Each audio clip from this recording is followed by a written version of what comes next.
이 로마서 1장부터 10장까지가 있는데요. 1장부터 11장까지가 우리가 믿는 복음의 내용이라면 12장부터 16장까지가 우리가 그 복음을 믿는다면은 어떻게 살아갈 것인가에 대한 부분인데, 특별히 1장부터 11장까지 해서 1장부터 8장까지는 기본적인 구원론에 관한 설명임을 저희가 알 수가 있습니다. 그래서 어떻게 보면 3장부터 시작되었던 그 이신칭이 믿음으로 말미암아 의롭게 되어지는 부분에 있어서 5장까지 이제 설명이 됐는데요. 그래서 3장에서 우리가 믿음으로 말미암아 그리스도 앞에서 의롭게 설 수 있는 걸 말하고, 4장에서 아브라함이 그 신뢰로 행함으로 구원을 받은 것이 아니라 믿음으로 구원받아서 설명을 했고요. 그 다음에 5장에 와서는 그러면 믿음으로 의롭게 됐다면은 그 결과로 하나님과 화평하게 됐다, 그 화평을 누리자 말씀하시면서, 특별히 5장 후반에 지난주에 저희가 뭘 봤냐, 대표와의 연합. 그래서 아담의 대표성, 인류 전체가 아담의 대표성 가운데 우리가 연합되어져서 우리 모두가 다 그 죄성 가운데, 그 사망 가운데 다스림의 태어남을 말했고, 그 다음에 그리스도와 연합함으로 말미암아 그리스도와 함께 은혜의 다스림 가운데 들어가는 것을 저희가 함께 나눴었습니다. 이제 오늘 6장부터 7장까지는요, 우리가 그 칭의에 대해서 보았다면은, 그러면은 그 칭의로 말미암아 다음에 오는 구원의 순서인 성화에 대해서 다루는 것을 저희가 볼 수 있습니다. 그리고 6장, 그래서 오늘 보는 전반부는 그 성화의 근거, 성화의 이유들을 보고요. 6장 후반부에는 그러면 그 성화의 근거를 따랐다면은 성화로 말미암은 과정, 어떻게 살아갈 것인가에 대한 부분도 함께 나누는데요. 6장 1절을 이제 함께 보겠습니다. 1절 보시면은, 그런즉 우리가 무슨 말을 하리요? 은혜를 더하게 하려고 죄에 거하겠느냐, 이렇게 시작을 하죠. 이 그런즉 했을 때 이 5장에 나오는 부분을 말하고 나서 그런즉 했던 부분 뭐냐면은, 특별히 이제 5장 20절에 율법에 대한 얘기를 했었었는데, 율법이 들어왔을 때 범죄를 더하게 됐다. 근데 제가 지난주에도 설명드렸듯이 그거는 율법 자체가 악하거나 율법으로 말미암아 우리가 죄를 더 범했다는 얘기가 아니라, 율법을 보았을 때 우리가 죄가 죄됨을, 죄에 대한 인식을 더 했다라는 의미에서 범죄가 더하게 됐다, 이런 얘기를 했죠. 근데 이거를 통해서 사람들이 뭐라 그러냐면은, 뭐라고 생각할 수 있냐면은, 그래? 그러면은 우리가 죄를 더 범함으로 말미암아 은혜를 더 경험할 수 있는가요? 이렇게 얘기를 하는 거예요. 말도 안 되는 얘기죠. 예수 그리스도가 우리의 죄를 용서하시기 위해서 은혜를 보이셨는데, 그럼 우리가 죄를 더 범함으로 말미암아 그 은혜를 더 경험할 수 있게 되나요? 좀 말도 안 되는 원리긴 한데, 이게 뭐냐면은 사람들이 우리가 이제 구원을 거저 받았으니까, 은혜의 선물을 받았으니까 막 살아도 괜찮냐라는 거예요. 근데 그게 뭐냐?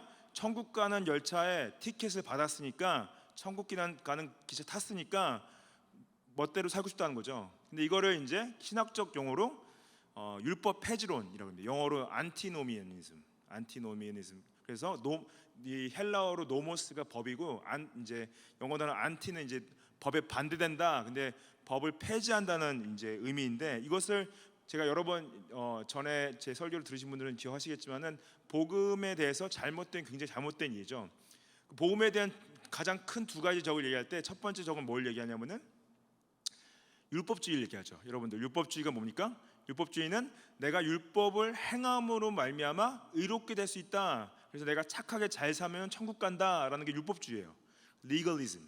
그래서 바리새인들이 그걸 가르쳤죠. 바리새인들은 자신들은 율법을 다 행했기 때문에 하나님 앞에서 의롭게 설 수 있다. 근데 그거는 행함으로 말미암아 구원이기 때문에 복음이 아닌 거죠.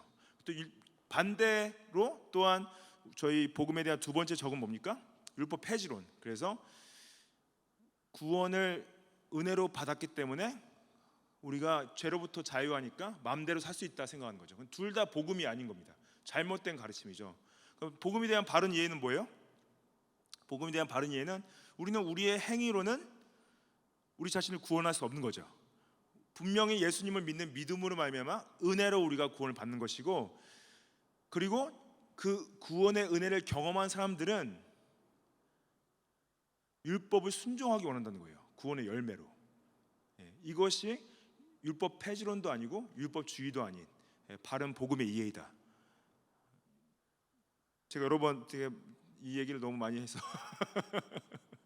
예, 혹시 못 들은 분이 계실까봐 다시 한번 말씀을 드립니다. 그래서 은혜를 더하게 하려고 죄에 더 강해, 이 어리석은 생각이죠. 어리석은 생각이고, 사도 바울은 아니다, 절대 그럴 수 없다. 그래서 2절 말씀에 그럴 수 없다, 죄에 대하여 죽은 우리가 어찌 그 가운데서 살 것인가 말한 거죠. By no means. How can we who died to sin still live in it? 우리가 죄에 대해 죽었기 때문에 은혜를 더 경험하기 위해서 어떻게 우리가 죄를 더 범하겠느냐? 우리가 더 예수 그리스도를 십자가에 더 못 박기 위해서 죄를 더 범하겠느냐? 그러는 거죠. 여기서 죄에 대해 죽었다. 여기서 죽었다는 표현은 헬라어 원어로 보면요, 과거형으로 되어 있습니다. 죄에 대해 이미 죽은 거예요. 과거에 이미 죽었다. 이건 뭐냐? 예수 그리스도가 십자가에서 죽으신 사건이 과거형으로 된 거예요. 역사적인 사건이고, 우리가 그분 안에서 우리의 죄성이 죽은 것도 과거에 이미 일어난 일이다. 그래서 우리가 어찌 그 가운데 더 살 것인가? How can we still live in it? 우리가 예수 그리스도로 말미암아 구원의 은혜를 받고 죄로부터 자유하게 됐는데 어떻게 그 죄를 더 범할 수 있느냐? 어떻게 죄 범하는 삶을 살 수 있느냐? 그래서 우리 칭의는 뭐냐? 칭의는 예수 그리스도 앞에서 우리가 의롭게 된 거죠. 법적으로 그렇게 된 거예요. 법적으로 그렇게 됐는데, 성화는 뭐냐면은 법적으로 의롭게 된 우리가 그 의를 이루어가는 삶을, 그 성화, 거룩한 삶을 사는 거다, 이게 얘기를 하는데, 여러분, 우리가 다 우리 안에 가장 큰 괴로움이 뭡니까?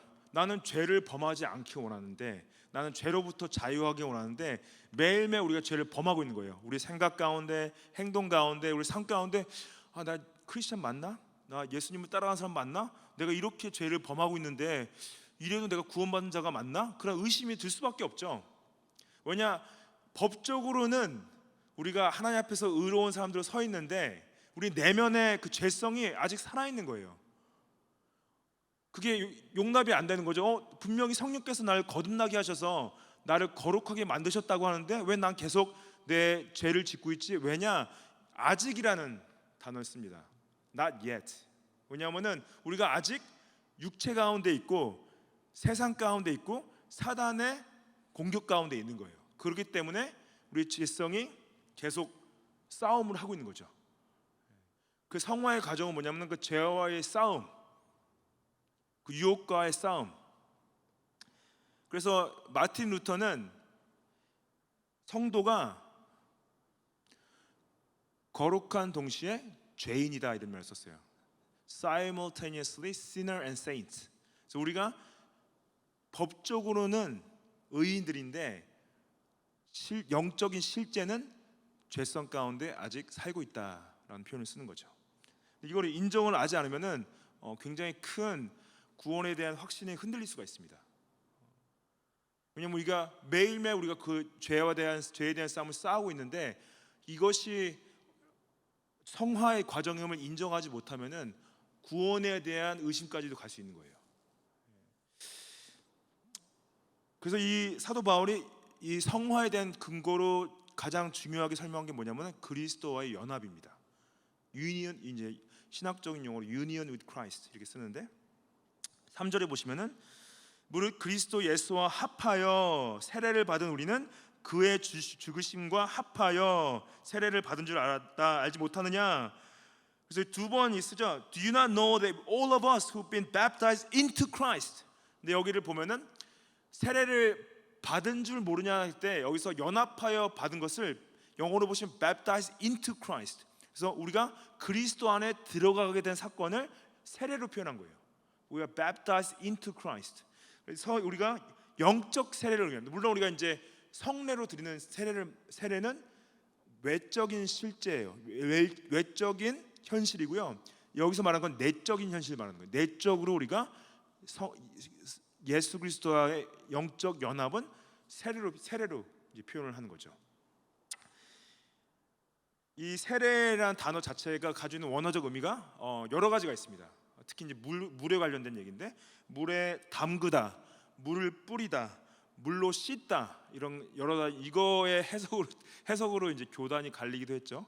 그래서 저희는 뿌리는 것도 괜찮고 담그는 것도 괜찮고 그리고 또 씻는 것도 괜찮은데 이제 이거를 꼭 담그는 것만 해석하시는 분들이 침례교단 분들이세요. 아무튼 여기서 표현진 거는 성례에 대한 부분이 아니라 영적으로 우리가 예수 그리스도 안에 들어가는 사건을 얘기하는 거죠. 근데 중요한 거는 그의 죽으심에 연합되어진 걸 얘기하죠. 그래서 우리가 그의 죽으심에 연합되어졌던 건 뭐냐면 우리의 죄성을 죽이고 그리스도의 정결함 가운데 들어가는 것을 얘기합니다. 그래서 사도 바울이 우리가 그리스도와 함께 죽었기 때문에 더 이상 죄를 범해서는 안 된다는 부분을 이걸로 얘기하는 거예요. 여러분들 그리스도 안에 있기 때문에 나는 지금 죄를 범하지 않기 원해라는 가장 근본적인 이유는 뭐냐? 내가 그리스도 안에 있기 때문이라는 거죠. 4절 말씀 보시면은 그러므로 우리가 그의 죽으심과 합하여 세례를 받음으로 그와 함께 장사되었나니 그래요. 여기서 놀라운 거는 그냥 죽음만 얘기하지 않고 그리스도가 장사된 것까지 연합되어졌다고 얘기를 합니다. 그리고 이는 아버지의 영광으로 말미암아 그리스도를 죽은 자 가운데서 살리심과 같이 우리도 또한 새 생명 가운데서 행하게 하려 함이라. 그렇죠. 우리가 예수 그리스도의 죽음과 장사되어짐과 부활되어짐에 연합되어져서 그 목적이 뭐냐? 그 목적은 새 생명으로 살아가는 것이다. 행하는 것이다. We too might walk in newness of life. 새로운 삶을 살아가는 것이다. 얘기하는 거죠. 예수 그리스도의 그 결국에는 연합은 새로운 삶을 살아가는 것이 새로운 삶을 살아가는 것이 성화의 과정을 얘기하는 것입니다.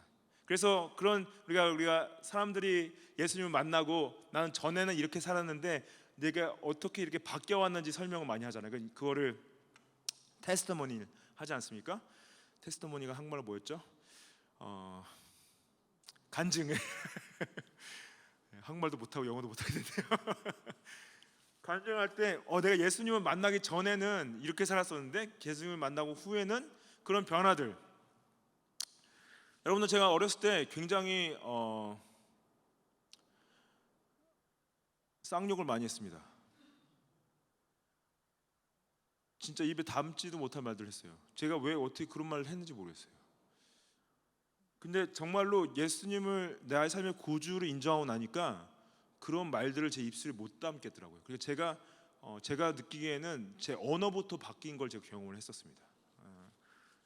그러니까 이제 물론 사람들이 성화되는 과정에 있어서 그렇게 막 극단적인 변화들을 경험한 사람이 많지는 않아요. 제가 보기에는 극단적인 변화를 경험한 분들은 정말 대부분 이제 깡패를 하시다가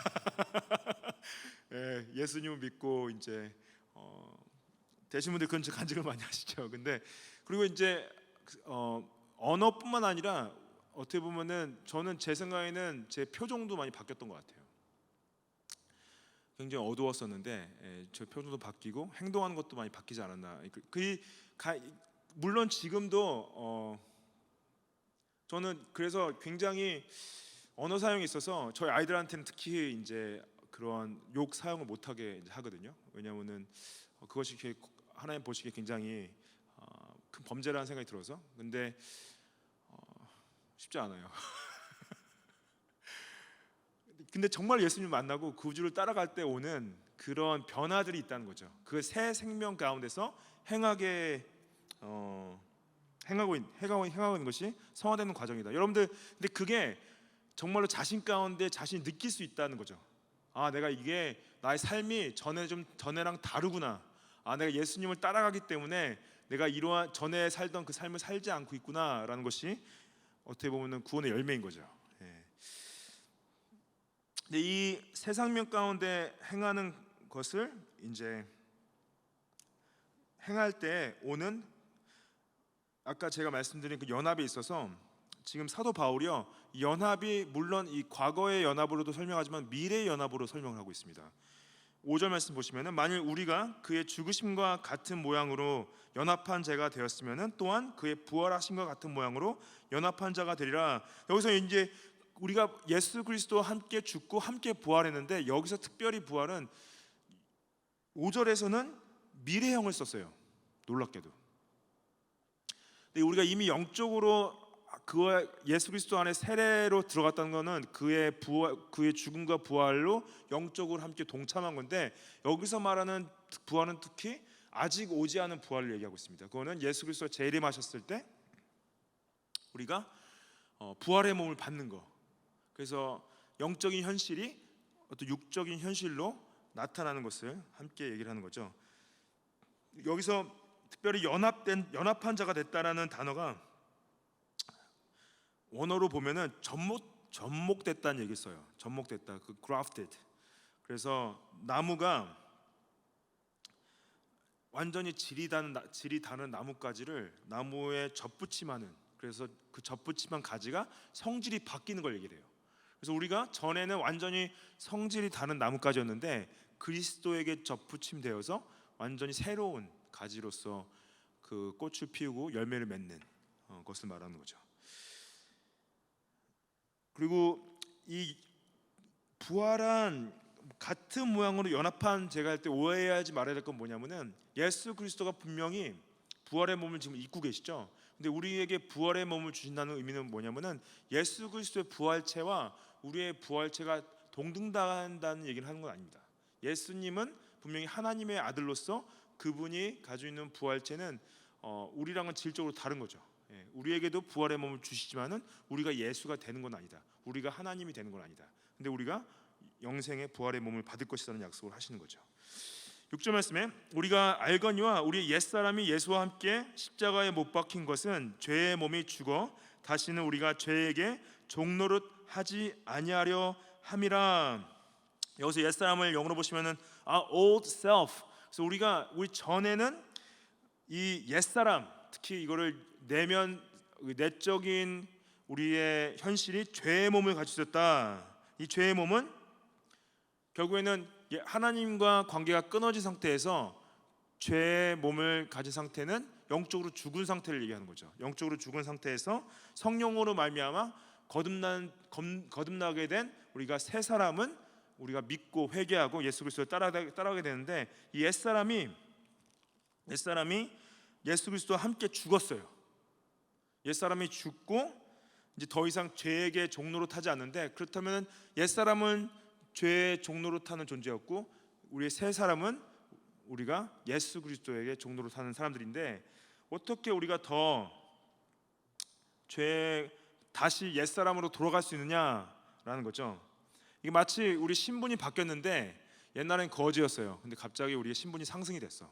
옛날에는 흙수저였는데 지금은 모르겠어요. 금수저가 됐어요. 금수저가 됐는데 다시 흙수저처럼 살 수는 없지 않습니까? 완전히 본질적으로 우리가 신분이 바뀌었는데 예전 신분으로 돌아가 살 수 없다는 거죠. 여기서 예수와 함께 십자가에 못 박힌 이 상태, 그래서 옛사람으로 살아가지 말고 새 사람으로 사는 것은 결국에는 죄의 종로로 타는 것이 아니라 예수 그리스도에게 종로로 타면서 살아가는 것이다.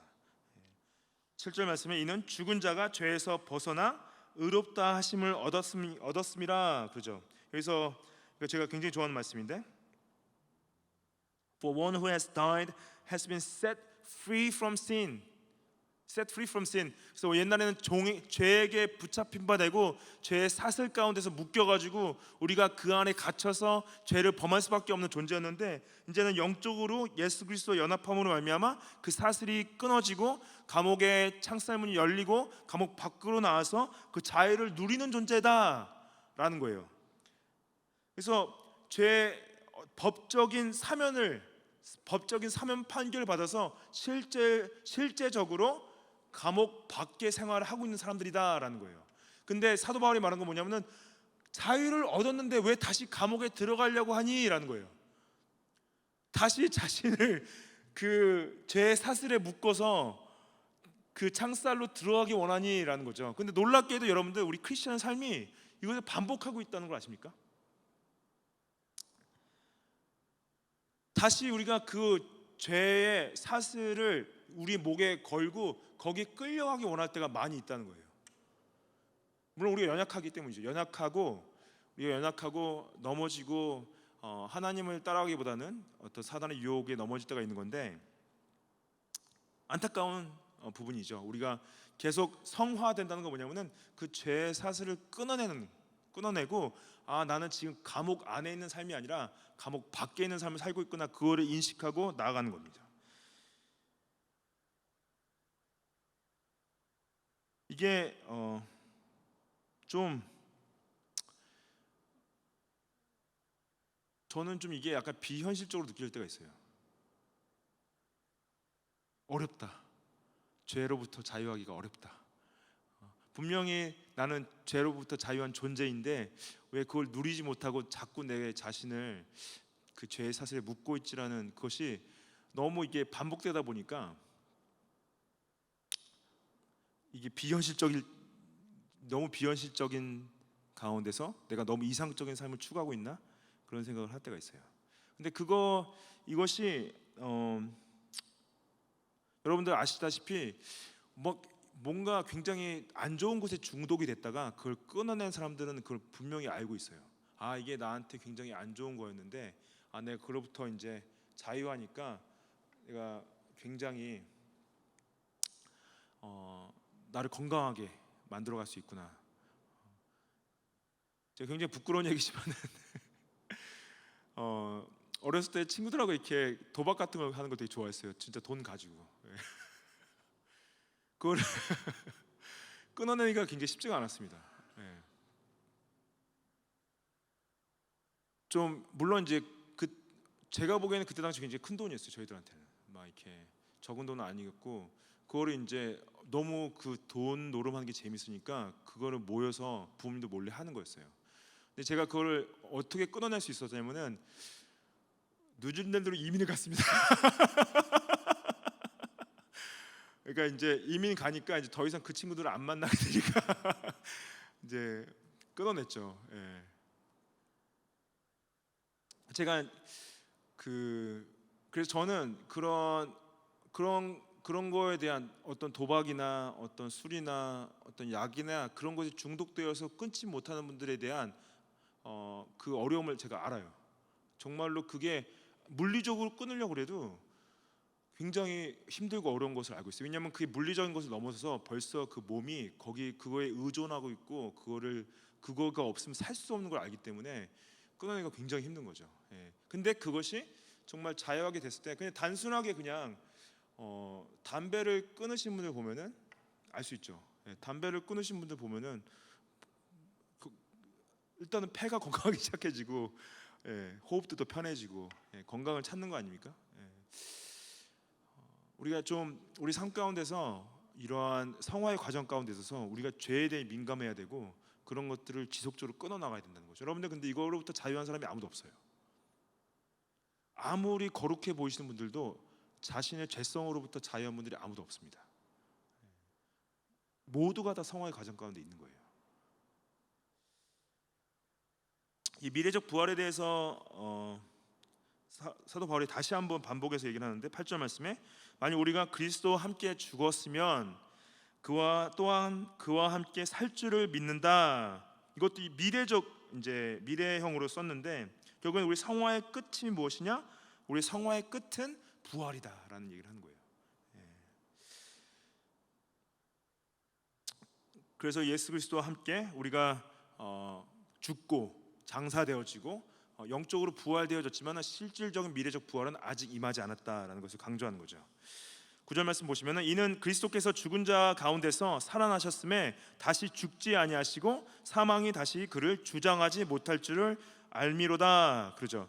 여기서 예수 그리스도가 죽은 자 가운데서 살아나셨음에 다시 죽지 아니하신다. 이건 뭐냐면은 예수님의 죽음이 단번에 죽음이 완벽한 죽음이었기 때문에 예수님이 다시 또 죽어야 된다는 건 뭐냐면은 그 죽음 자체가 완벽하지 않았다는 거죠.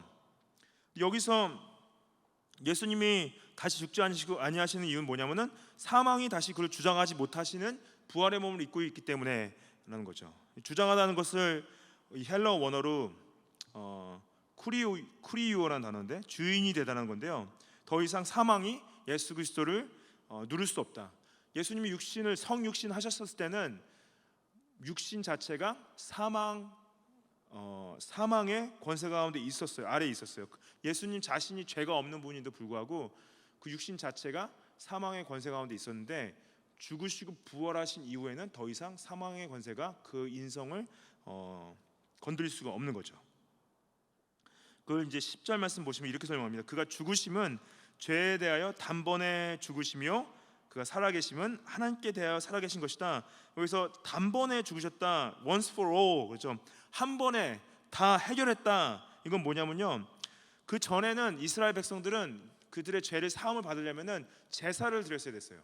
제사를 드린 것이 이제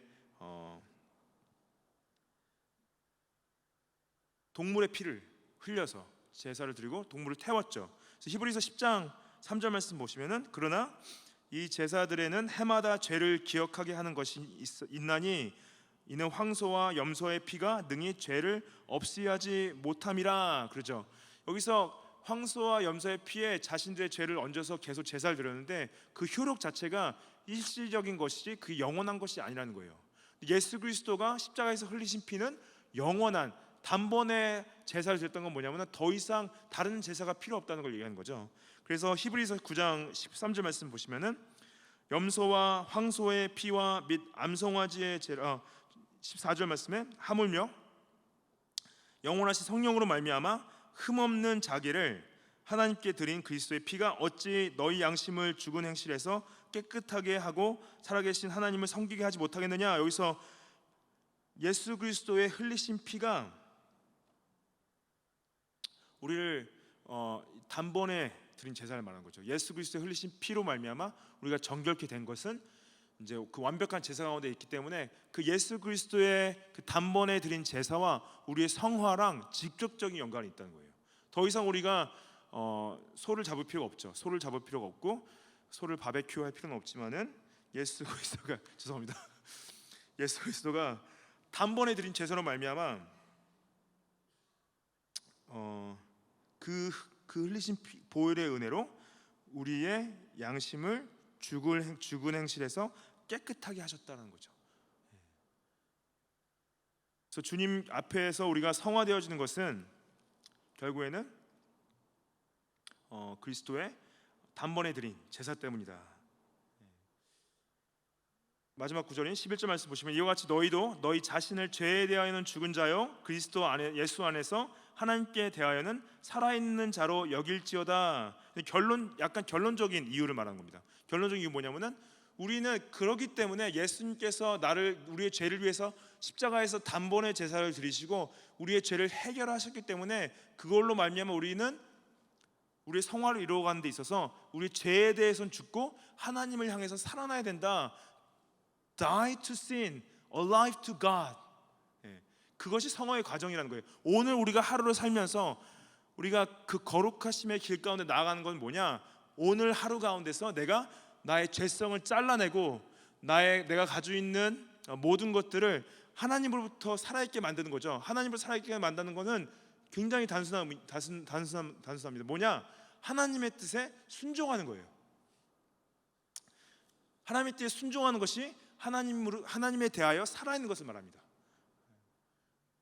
그것이 우리의 성화의 과정이라고 말씀을 하시는 거죠. 여러분들 우리가 이 고백하는 이제 웨스트민스터 대의리 문답 보면은 이 성화에 대해서 이렇게 정의를 하고 있습니다. 전체를 제가 읽어드리지 않고 성화에 대해서 후반부에 보면 이렇게 말을 해요. 생명에 이르는 회개의 씨와 그 밖에 다른 구원의 은혜들을 그들의 마음 속에 두고 그 은혜들이 고무되고 증가되고 강화되어 그들로 하여금 점점 더 죄에 대하여 죽게 하고 새로운 생명에 대하여 살게 하는 것이다. 그래서 점점 더 우리가 성화되어지는 건 뭐냐면 점점 더 나의 죄에 대해서는 죽어가는 거 과정 가운데 있는 거예요. 그리고 점점 더 새로운 생명, 그리스도 안에 있는 그 영생을 누려가는 것을 더해가는 것이다. 살게 하는 것이다. 여러분들 예수님께서요 여러분들이 예수님을 닮아가기 원하십니다. 그게 뭐냐? 매일매일 삶 가운데 죄에 대해서는 죽어지는 것이고 하나님에 대해서는 살아있는 성화의 과정입니다. 혹시 이 성장이에요. 그래서 우리가 돌아봤을 때 어제의 나보다는 내가 오늘도 성화되어져 있어야 되고, 작년의 나보다는 내가 오늘도 그리스도를 닮아 있어야 되고, 10년 전의 나보다는 내가 더 주님 앞에서 거룩하게 서 있어야 된다는 거죠. 우리가 이것이 하나님께서 그리스도를 우리에게 보내셔서 그분을 죽게 하시고 장사하게 하시고 부활하게 하셔서 그분과 연합하게 되셔서 우리를 새로운 피조물을 만드신 목적이었습니다. 여러분들 예수님 따라가십시오. 주님께 순종하십시오. 매일매일 주님 닮아가십시오. 그리고 어제의 나보다 오늘 더 주님을 닮아가기를 축복합니다. 같이 기도하시겠습니다.